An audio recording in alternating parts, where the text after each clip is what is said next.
हरियाणा सरकार द्वारा 15 अगस्त 2024 को लगभग 1,20,000 कर्मचारियों को सेवा सुरक्षा अर्थात जॉब सिक्योरिटी देने का योजना लागू करने की घोषणा की गई थी माननीय मुख्यमंत्री जी द्वारा।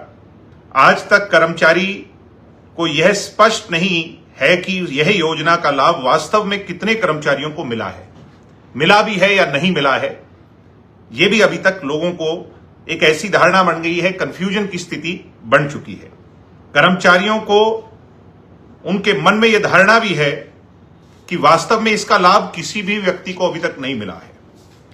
सेवा सुरक्षा योजना का लाभ केवल उन कर्मचारियों को दिए जाने की बात की गई है जिनकी 15 अगस्त 2024 तक 5 वर्ष की सेवा पूरी हो चुकी हो।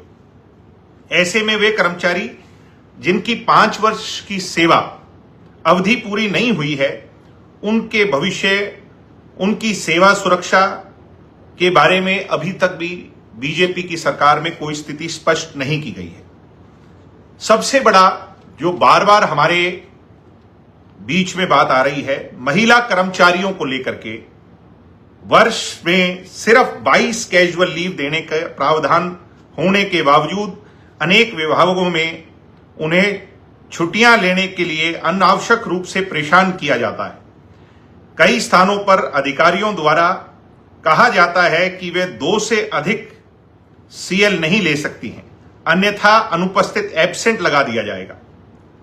इस प्रकार का व्यवहार महिला कर्मचारियों के लिए तो मैं मानता हूं, जो देश की बेटियां हरियाणा का गौरव, हरियाणा की सेवा कर रही हैं, उनके लिए बहुत अनुचित है। सबसे ज्यादा जो इंपॉर्टेंट इशू है, अनेक एचकेआरएन कर्मचारियों का वर्ष 2025 के अक्टूबर, नवंबर और दिसंबर में वेतन, सैलरी अभी तक नहीं आई है। वर्ष 2025 की बात कर रहा हूं। कर्मचारियों को समय पर वेतन उपलब्ध नहीं करवाया जा रहा, यानी तनख्वाह ही नहीं मिल रही है, बिना तनख्वाह के काम चलाना पड़ रहा है। कई कर्मचारियों की ड्यूटी उनके निवास स्थान से बहुत दूर लगा दी गई है। ऐसे में पहले तो तनख्वाह कम, उसके बाद आपको अपने स्टेशन से बहुत दूर भेज दिया गया, अपने होम डिस्ट्रिक्ट से, अपने घरों से बहुत दूर भेज दिया गया। ये पूरी जो व्यवस्था है, ये उन पर अतिरिक्त बोझ डालने का काम कर रही है। सबसे इंपॉर्टेंट एक और पॉइंट भी है कि इन्हें कोई सुविधाएं नहीं मिली, ना कोई चिकित्सा सुविधा मिली है, स्वास्थ्य सुविधा मिली है, और कल्याणकारी योजनाओं का भी जैसे अन्य अधिकारियों को, गवर्नमेंट सर्वेंट्स को लाभ मिलता है, इनको अभी तक नहीं मिला है। एक्स ग्रेशिया का बेनिफिट इन्हें नहीं मिला है। बीमा सुरक्षा, सामाजिक सुरक्षा का लाभ भी इन्हें नहीं मिला है। समान कार्य करने वाले समान वेतन पाएं, ये इनकी सबसे बड़ी मांग है। एचकेआरएन कर्मचारियों को सेवा नियम, पदोन्नति नियम, वार्षिक वेतन वृद्धि तथा उनके भविष्य में नियमितीकरण की नीति बनाई जाए, यह भी एक बड़ा मुद्दा उठ रहा है। ऐसी लंबित मांगे एचकेआरएन को लेकर जो प्रदेश में छाई हुई हैं, और जिस वीडियो का मैंने आप लोगों के बीच में जिक्र किया, मैं आज की ये जो डिबेट है इसको इसलिए शुरू करना चाहता हूं। पहले यह समझना होगा कि पार्ट 1 के कर्मचारी कौन है। पार्ट 1 के कर्मचारी वो हैं जो ठेकेदार के माध्यम से नियुक्त किए गए, बाद में हरियाणा सरकार द्वारा एचकेआरएन पोर्टल बनाकर उन्हें पोर्ट कर दिया गया। पार्ट 2 कर्मचारी वे हैं जो एडवर्टाइजमेंट के माध्यम से नियुक्त हुए। इन कर्मचारियों को डीसी रेट के अनुरूप देखा जाता है। तो साथियों, 1,20,000 लोग और उनकी रजिस्ट्रेशन, जिसका झूठा वादा सरकार कर रही है, दावा कर रही है। 15 जून आखिरी तिथि है, सरकार कहती है कि हम सबको नियमित कर देंगे। इसलिए आज ये डिबेट ओपन होनी चाहिए, खुले तौर पर होनी चाहिए कि हरियाणा का भविष्य, हरियाणा का रोजगार, जिसका वादा भारतीय जनता पार्टी ने 2024 के 15 अगस्त को किया था, क्या सरकार न्याय कर पाई है या एक बहुत बड़े हिस्से को, हमारे भविष्य को अंधकार में छोड़ने का काम इन लोगों ने किया है। सम्मानित साथियों, 25 दिसंबर 2025 तक जो इसके लिए पोर्टल लॉन्च किया गया, उसमें बहुत बड़ी खामियां सामने आई। ओटीपी नहीं आ रहे थे, बार बार अंतिम तिथि को बढ़ाया जा रहा था।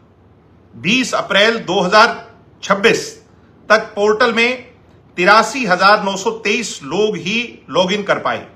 उसमें से 59,368 लोग आवेदन कर पाए।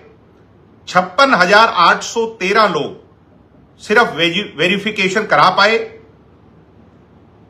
आज 10 जून है, अभी तक मैं ये ऑन रिकॉर्ड कह रहा हूं बीजेपी के लोगों के लिए, एक भी व्यक्ति को हरियाणा में जॉब सिक्योरिटी ये लोग नहीं दे पाए। एक भी व्यक्ति को 83,000 लोगों का रजिस्ट्रेशन करवाने के बाद एक भी व्यक्ति को ये जॉब सिक्योरिटी नहीं दे पाए। आज चुनाव हुए हुए भी 1.5 वर्ष से ऊपर का समय बीत गया है, 1.25 वर्ष का समय हो गया है।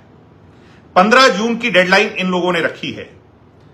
मैं आपके कमेंट्स के माध्यम से इसमें आपको जोड़ना यही चाह रहा हूं कि 15 जून के बाद क्या होगा।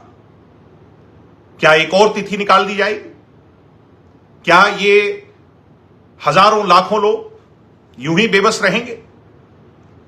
क्या ये यूं ही नायब सिंह सैनी जी और भारतीय जनता पार्टी जो हरियाणा में तीसरी बार सत्ता में आने की बात कर रही थी और अब सत्ता में है, क्या इनकी उम्मीद को सिर्फ एक उम्मीद रहने दिया जाएगा?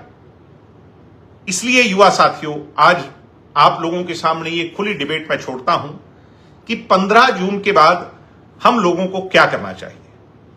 क्या ये हम राजनीतिक दलों का, क्या ये हरियाणा के जिम्मेवार लोगों का दायित्व नहीं बनता कि हमारी पीढ़ी, एक जनरेशन के साथ बीजेपी ने जो खिलवाड़ किया, उसके लिए प्रदेश के अंदर एक आंदोलन छिड़ना चाहिए।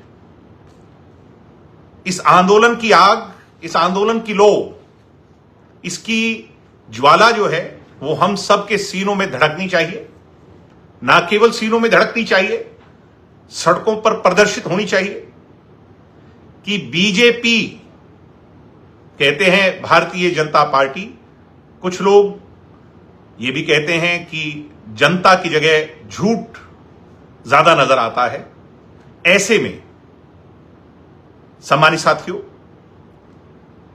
आज मैं यहां आया हूं पब्लिक डोमेन में यह कहने के लिए HKRN के हमारे कर्मचारी साथियों से कि हम आपके साथ हैं। 15 जून के बाद आप निर्णय लीजिए, और निर्णय लीजिए जो निर्णायक हो। निर्णायक निर्णय लेकर के जनता के बीच में हमें उतरना होगा। सरकार के सामने इस संघर्ष को बल देना होगा।